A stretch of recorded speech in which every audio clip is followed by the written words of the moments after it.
So hi and hello there, this is Marcky Camiguing from this HM2B again, and last time we discussed about the chapter 1 about in business in general and chapter 2 about the theory of organization in business and industry. So now let's talk about the chapter 3, the theory of management in business and industry by the author again, Gutierrez Pura Garcia. So sound practices and fundamental principles. So the meaning of management, the word management is derived from the Italian word manigere, which means to train horses or literally to handle, from the French words manager, an act of guiding or leading. Etymologically, from the origin, therefore it means to handle, direct, economically guide, and leads. So attributes of the term management, in the same way that the word organization may be defined to mean either or a group or of individuals and factors and their relationships, or to process itself. So it's varying shades of meaning. So thus it is common practice to refer to the executive officials of a company as the management of the company. When we read in newspapers that the laborers of a firm declared a strike because of the high-handed attitude of management, we think of management as the group which determines policy and conduct executive action. So again, management may denote a field of activities which appresses, coordinates, directs, and controls the activities of all parts. So in a very real sense, management is distinctive profession of organizing and directing men, although this aspect is too often appreciated and neglected. In its most comprehensive meaning, management is the organization of materials, machines, equipments, and men with a view affecting the greatest possible measure of cooperation in the achievement of the desired result.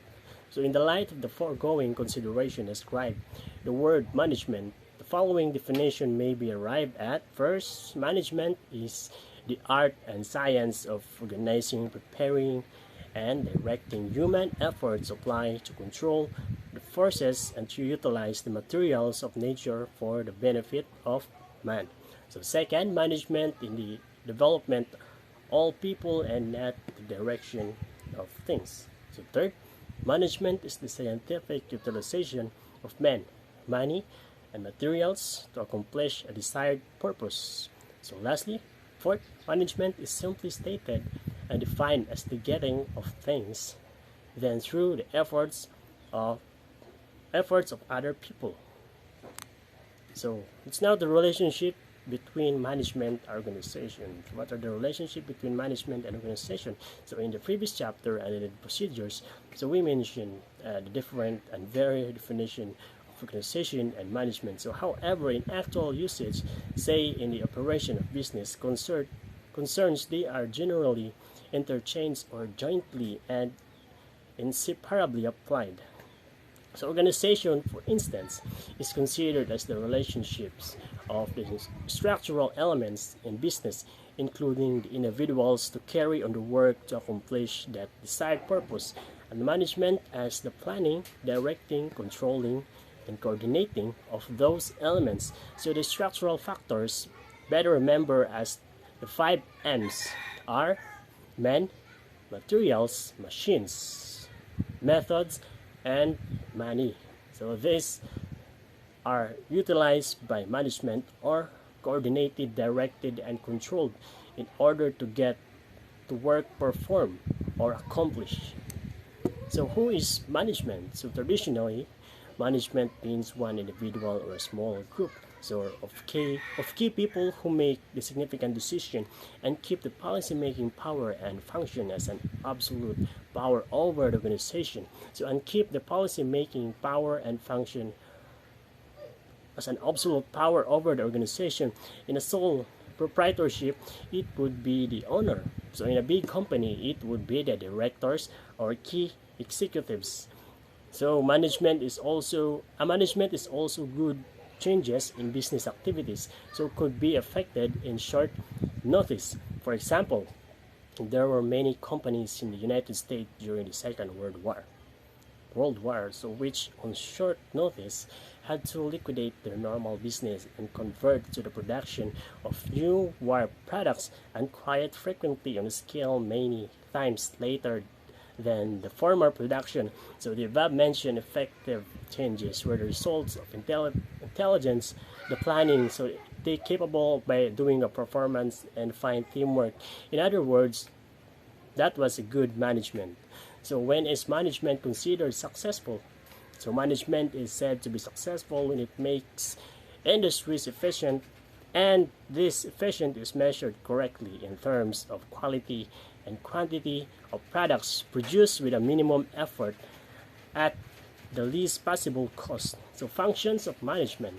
So the functions of management are said to be weaving together of the various parts so that all factors will function properly and all the persons will cooperate for the common purpose.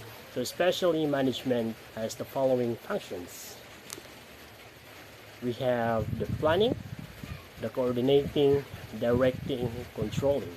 So first is the planning. So planning is a methodic technique of looking ahead in order to meet work requirements and to reduce the amount of mental efforts required while the work is being done. So the planning is very important for making the business organization. So planning emphasizes preventions rather than the correction of delays, such as to anticipate to something about the delay rather than the way for the delay to take place before applying remedies. The essence of planning is still remember the value of time, the virtue of patience, and the joy of originating. So number 2 is the coordinating. So it implies the smooth working together of the different composing elements. So it aims toward a perfect meshing of a harmonious adjustment among the elements employed. So ordination means concurrence in purpose and performance to secure harmony in action to right a common end. So number 3, directing means the pointing of all efforts toward the known objective, such as the management directs the basic elements so that they have bearing straight, form the objective and the lines of action along which the enterprise is to move are set up. So direction gives guidance and points out the course to be followed. So unless control, so it includes the restraining, checking, and motivating influence exercised by the management. So the control requires us knowledge of what is being done, so what should be done and what to do in order to rectify unsatisfactory conditions. So control keeps the activities of an enterprise within their proper channels. So the system, a fundamental in operating business. Business plan. Methods of procedures are called systems. So when organization procedures are standardized, we have a system. System is one of the most valuable mechanism or aids of management. So system, if properly utilized, materially aids in securing the desired result in the best possible way with the least expenditure of time and effort. So advantages of proper use of system. So system when properly applied was with the following advantages. So first is the system is the instruction before I go and method wherever it is applied. So such an advantage is apparent in any office considering the chaos that would win if there were no system of filling correspondence, the records, another data, and instead of everything were allowed to lie around in any place, so, or one is put over the other as it comes. So number 2, every day what becomes routine through system. So routine workflows allow regular channels and can be handled by less experienced workers, and the planning requires for its performance has been done for them. Of course, there is the danger to be affected only after extreme effort. Nevertheless, system properly used has this advantage. 3, system permits those in authority to devote their names and effort tomorrow. So important work such as planning, attending to major problems, searching for new markets and products, and the like. So comparatively speaking, about 90% of the role in the average business concern may be classed as routine, and once planned can be safely done by subordinate through an effective system. So 4, system aids in the control and reduction of cost. So a system based upon a certain purpose and comprehensive plan of action removes. So doubt and promote certainty, thus true costs can be known and controlled. There are rules for applying system. In considering the advantage gain bridges of system, what must be careful not to consider system as a total cure for all industries' ills. So many managers in the past have become so interested in system that they lost sight of the objectives to gain by the use of a system. So the result was development and use of our complicated system of red tape, so which more than defeats the very effective of instituting it. So first, the rules of applying system per system used in a particular concern should reflect a basic general plan. So if department heads are allowed to devise their own system, irrespective of the needs of other departments and of the concern as a whole, such will inevitably results in the duplicate of effort, waste, internal friction. So the success of the application of any system, however perfect in itself, cannot succeed without necessary cooperation. So 2, a system must represent an useful purpose. In other words, any system that has outgrown its usefulness should be discarded. So number 3, maintaining a system must prove worth its cost. So frequently, a system may help materially in producing the desired result, but at such a cost that it becomes a cure worse than a disease. So this is the case where the company is system perfect, but it becomes bankrupt due to the cost of maintaining its system. So 4, a system should be clear, simple, easily understood, and adequate to the fit than needed, but involving the least expenditure of the time and effort. So last, there should be frequent periodic checking. So this periodic examination of a system will enable management to find out whether the system is still accomplishing the desired usefulness and whether the rules have been carried out as expected. So what is the basic principles of management? So there has been developed in the field of management a body of principles to be applied in the conduct of business. It developed through the years of practical experience. It is the application of the principles that is varied to suit the needs of individual business. So just as automobiles is not the invention of any one man, but an aggregation of the inventions of many. So this body of principles has been the contribution of number of men in the management field. So Frederick W. Taylor was one of the pioneers, if not the first authority to formulate principles of management. So the following principles formulated some years ago I considered fundamental to the successful conduct of any business enterprise. So there are the following principles. So number 1 principles is the principles of policy making. So definite, clear-cut policies are essential to effective management. So company policies should be formulated at the inception of the business enterprise. Policies signate the aims of the business. The policies define the true interests of the company.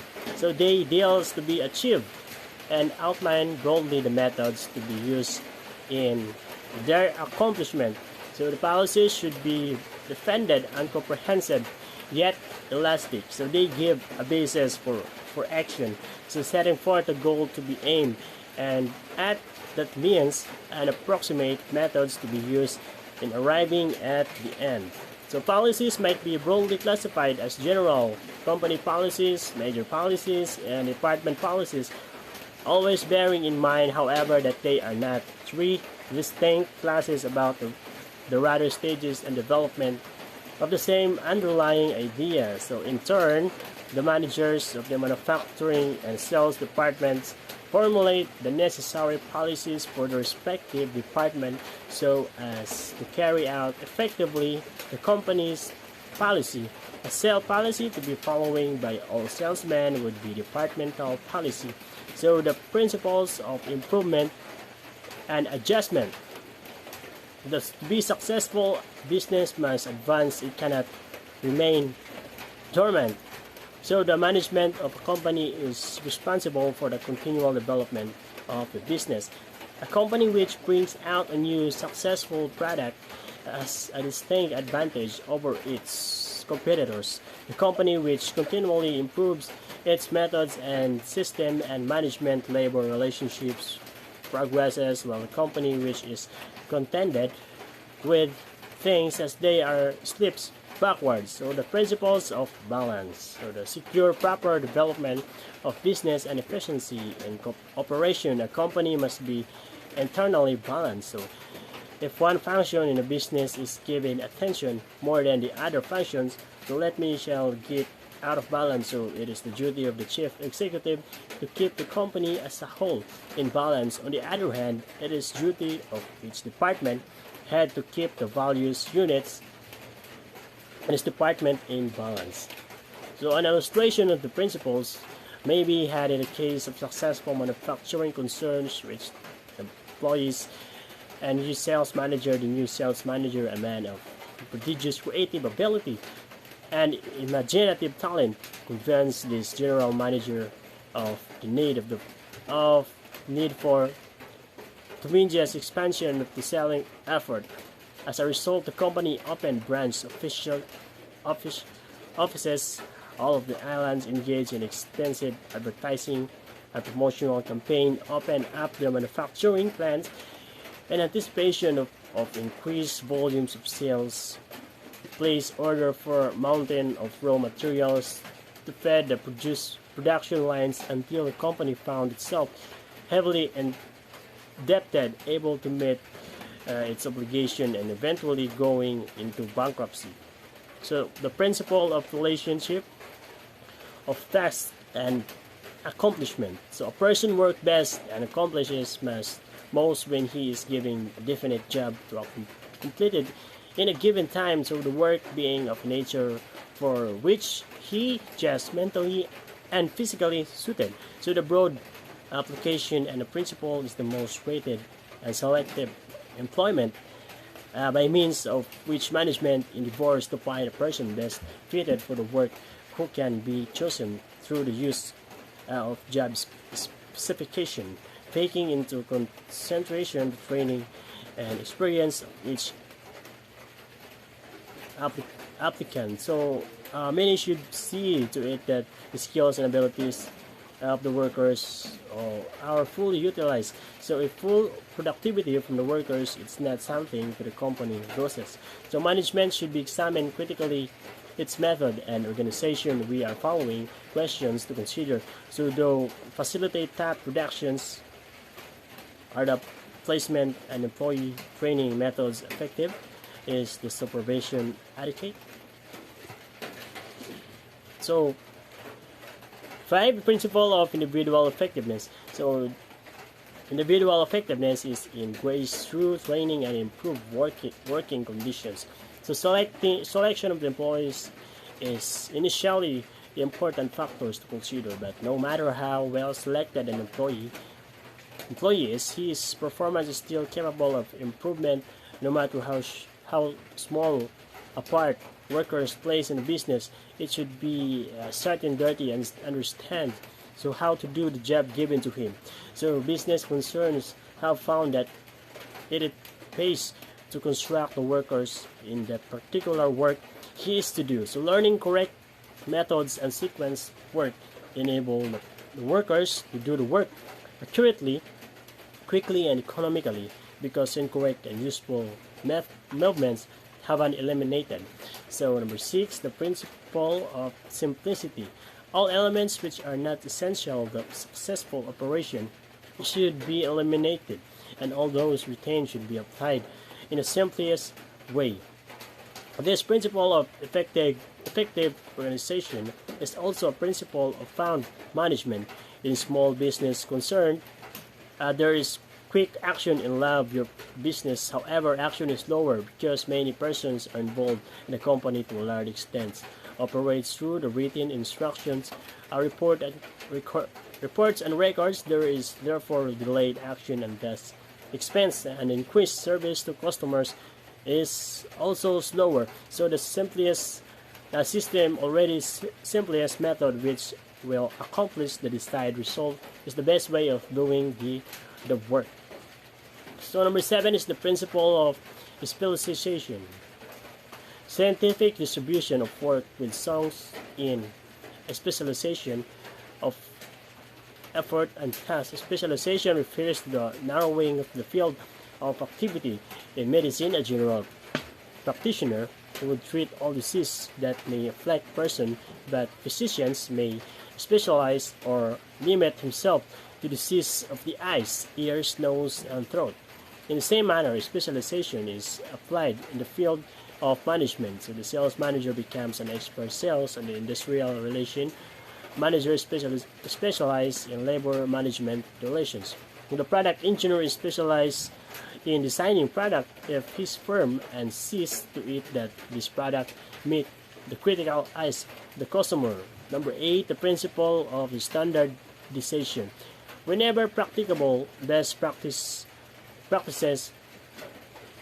should be determined, expressed in terms of definite units of standards and adapted as pattern where used in operation or performance and in planning and control. Standard is norm, rule, model, size, type, quality, or measure which is set up or established. Search that future things or activities will be expected to conform to it. In business, there can be developed an infinite variety of standards, such as standards of methods, the process, task, operation, time, material, design, and etc. Standards of products. This has to do with selection of items, types, and production is greatest demand, and by concentration of manufacturing, distribution, and other operation, and those which are so selected. Administration standard. This has to do with standards or performance which give management definite measures by which to gauge efficiency, give and control current performance, and estimate and play for the future. So the principle of the financial incentive. Remuneration should be in direct proportion set a value of accomplishment. So a wage system should be effective, should provide fair standards of accomplishment, such that the individuals are remunerated on the basis of the accomplishment in relation to the standard set for the task for class of work. So there are some financial incentives which are of the material benefit to both the workers and the company of the employer. So these incentives have been found by many companies to have strong influence over the productive capacity of the workers and have directly contributed to an increased output for the company. So number 10, the principle of human relations. So management success or fails as human relations in business are intelligently or otherwise handled. The management and the labor are starting objectives.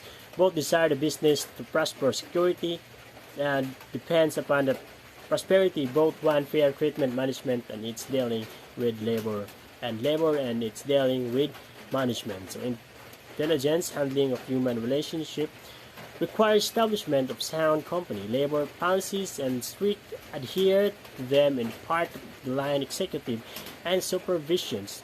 So lip service is not sufficient. The handling of the problems involving a human factor requires patience, and understanding. So whatever difference of opinion arise, as they do in all human relationships, they should be adjusted promptly in accordance with sound social and business principles. So the creation and intelligent operation with permanent, specialized personal and industrial relations is a necessity in the handling of human relations. So 11, the principle of planning. So in ordinate to satisfactorily accomplish anything of importance, there must be planning in advance of doing. So planning substitute knowledge for guesswork. So it did you say that the elements of chance. So it anticipates difficulties and in many instances prevents their happening. So planning involves a decision as to what should be done, how it should be done, where it should be done, and when it should be done. So by planning, the arrangement and sequence of work or tasks are accomplished in order time and with this effort the quantity of work is greater and quality is better. So 12 is the principle of control. So planning is a little value unless there is subsequent control to make certain that the plans are carried out.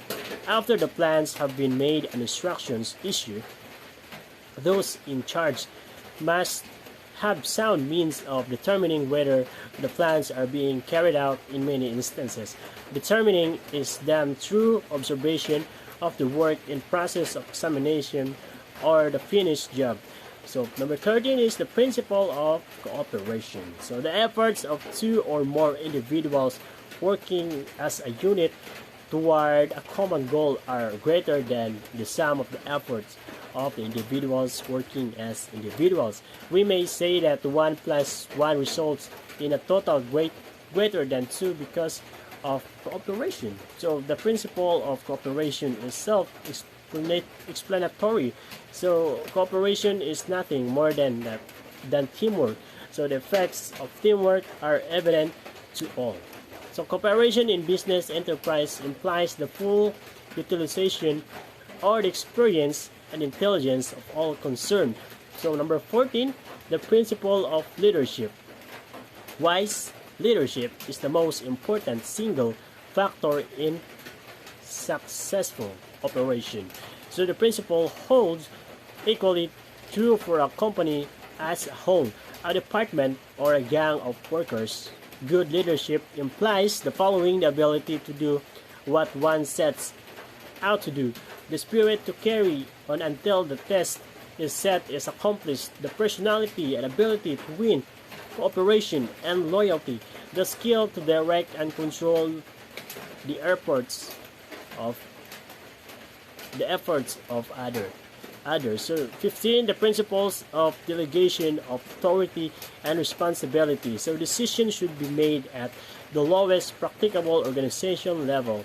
So delegation means giving more to do certain things to subordinate and pointing out how the power to use. The proper appreciation of this principle is important, can become clear only when delegation of authority is understood and well applied. So decision made at lower levels means prompt action as well as saving of the time and the effort of the higher executives to whom the matter would otherwise be referred. So delegation of authority gives rise to another principle that is equally important. So this is principle of quality, principles of equal authority and responsibility. So it implies means that it support the ability of making and implementing certain decisions. Then he should be given an equal amount of authority to push those decisions through. On the other hand, if a person is giving a certain amount of authority, he should have a great amount of responsibility in accounting for the way he exercises the authority. Authority should equal responsibility and vice versa. So, lastly, number 16 is number 16. So the principle of utilization of executive ability. Executive ability can be utilized fully by freeing of the need to attend to all routine matters. Executive talent is relieved when standards of performance are set up and definite, definitive plans are made, and executive direct his attention only to variation which are materially good or bad. So to further planning, policy making, coordination, another important task. So through application of the above principles, executives are freed from the time-consuming details of business. However, through the aid of reports and other devices of control, they are kept in close touch with all activities or functions, the proper performance for which they are responsible. So the conditions in business are dynamic, and changes in conditions frequently call for modification of policy, method, and standards. Any such action may give notice that a management that either something internally is wrong and should be corrected, or you change conditions, the present standards are not longer useful or are out of line. So relieving certain top executive of divisional duties and responsibilities permits them to devote the full time and energy, the long-range planning and broad overall direction, coordination, and control. So the rule of leadership, the foregoing principles, organization and management depends on executive leadership for their application. So the organization may be perfect, the system and methods may the best possible formulation and business conditions ideal for success, yet successful will not come without leadership. So organization principles and management technique are of the mind method system. And standards leadership, the spirit, psychological process that provides guidance through personality, character, intelligence, and other intangible characteristics. So the executive management, whether at the top, the slightly lower level, should have certain attributes of a leader. In addition, the technical competence required by the nature of his position as executive, you should have. So first, the physical and mental health. So vitality, strength, and endurance are required of executives. Number two, intellect, clear thinking, and intelligence is already judicial. So the leader has a creative mind which can easily envision concepts or new plans. He a judicial mind which can rapidly evaluate several aspects of an issue and really arrive at the right decision. He has good judgment, perspectiveness, sounds perspective, and high sense of values. His intellect allows him to encompass a breadth of interests and attitudes. So thirdly, personality. Executive should have maturity, social orientation, personal magnificent that commands consent, cooperation, enthusiasm, the ability to inspire, persuasiveness, and tact. So fourthly, character. The good executive as a leader has integrity and other excellent character traits. So lastly, the language facility. The leadership should not only know, but he should also have the ability to teach and communicate what he knows. So these characteristics of leadership blend the principle of organization and management into a functioning whole. So I think that will be all about our chapter 3.